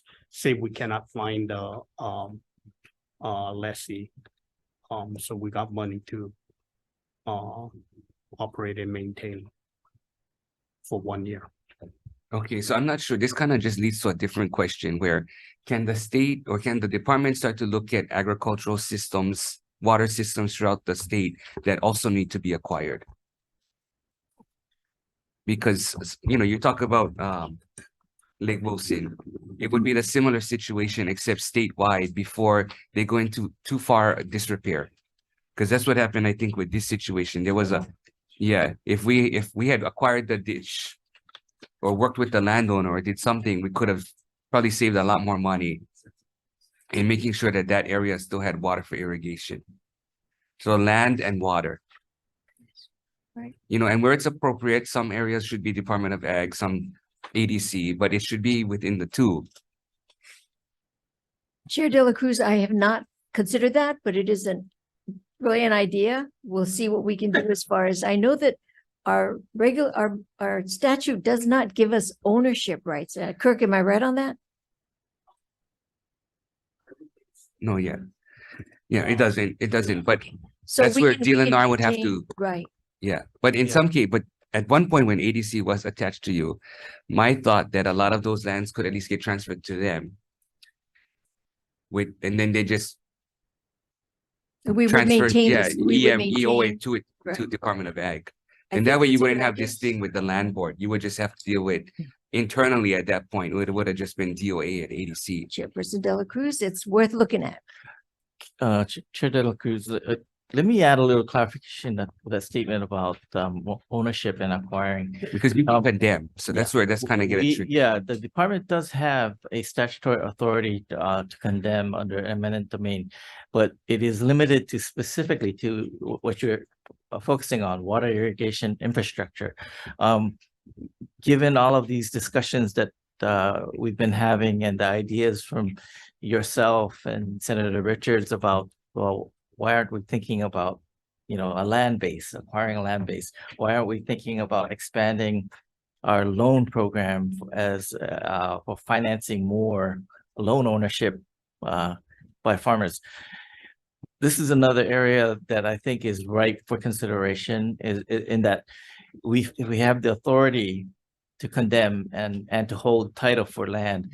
We could amend the statute to include, you know, eminent domain or acquisition authority for not only water infrastructure, but for the purposes that you're talking about. For and farming, yeah. That, and then we would come to the question of funding. How much money are we gonna, how much money do we want to throw at this, very creative way to expand our land-based, resource-based approach to managing agriculture? So just the clarification being that we do have the authority to actually acquire water infrastructure through eminent domain. And some get landowners or even ditch owners, they don't want the liability. Probably. And we're, if we can, not that we want the liability, but we should invest in getting it to the point where it's not a risk. It's an asset for us. They're not investing in it anymore. And what about warehouse though? There was that one farmer in Kaka'ako. What was it? Metro Go. Have you? So if a lot of the new farmers, young farmers, they're going into indoor farming, we should also be looking at areas where we strategically can buy warehouse space. Agree. I saw a video of a company. Is it Plenty? Plenty is a company that does vertical farming. They do vertical farming. I'm sorry, horizontal farming this way. Okay, so yeah, it's a good idea. I think Plenty, the company, is interested in coming here and bringing some and training local talent, and because Carrie Kukaza, the owner of Metro Grow, I go to his stand when I can on Wednesdays. Yeah, but He's always out. And they're barely making it. They don't have that much space. The energy costs are high. The rent in Kaka'ako is expensive. I understand. It's almost, unfortunately, he's struggling as a hobby. So he's having to take what he has and doing some value added dressing so that he can actually make money. Mhm. It's not so much the greens that he makes money. It's the value added dressing. So he can do the greens. Thank you, Chair. But at Waipahu High School, I think when Keith Hayashi, before he left, he purchased an auto grow system for Waipahu.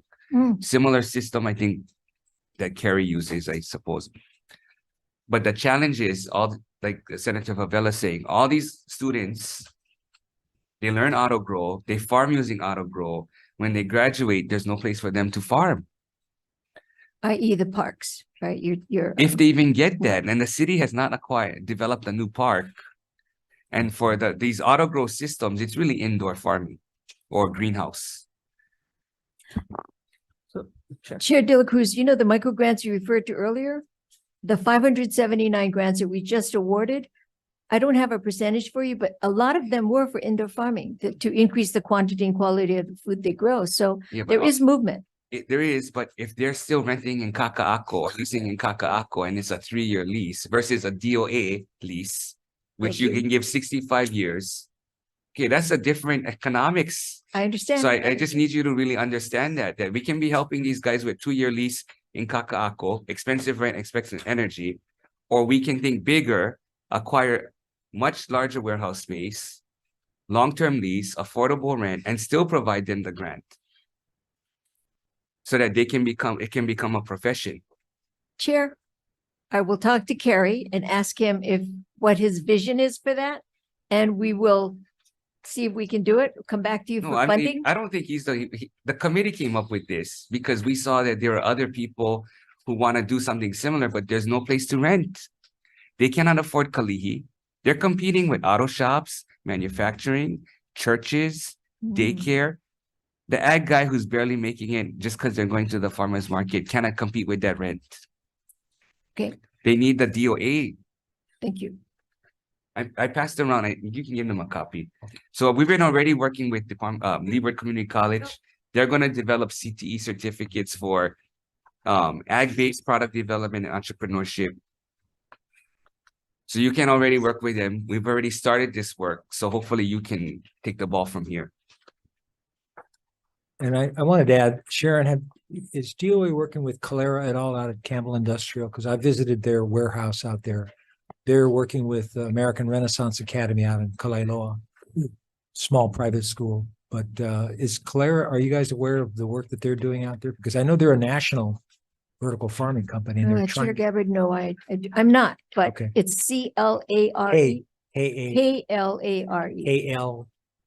Kalera. Calera. color. I was there a couple of years ago, but they looked like they were pretty serious and there was thousands of square feet of warehouse and they were really doing a good job. I will reach out. Okay. You know, I live there. Okay. Senator DeQuaid. So Sharon, we did a site visit to Gold Farms that Senator Gabbard put together. We visited there, we met with some of the students there that had gone on to farming.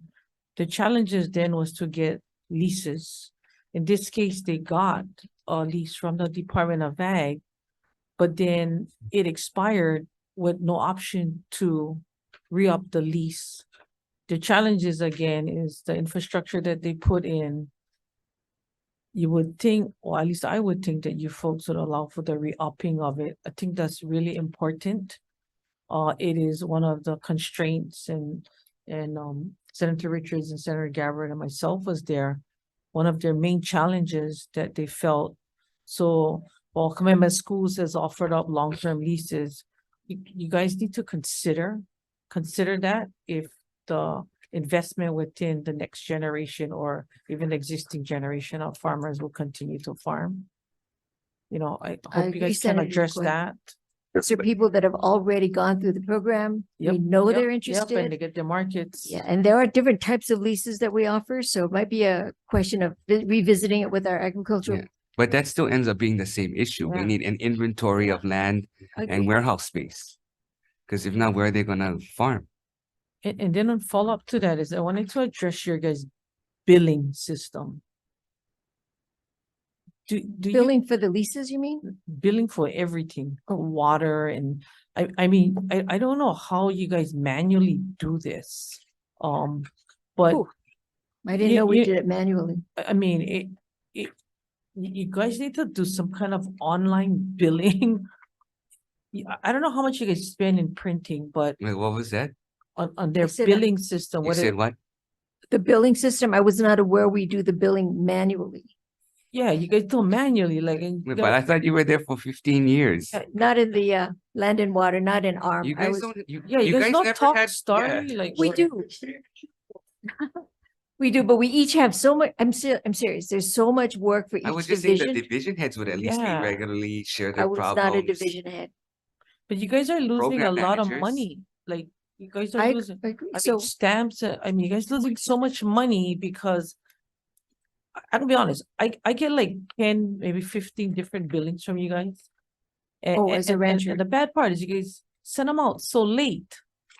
And then the thing fall into an delinquency because you send them out in the middle of the month, comes at the end of the month, the due date is the beginning of, I think that is the craziest thing I ever seen. You guys have water bill collections and you have no enforcement on even.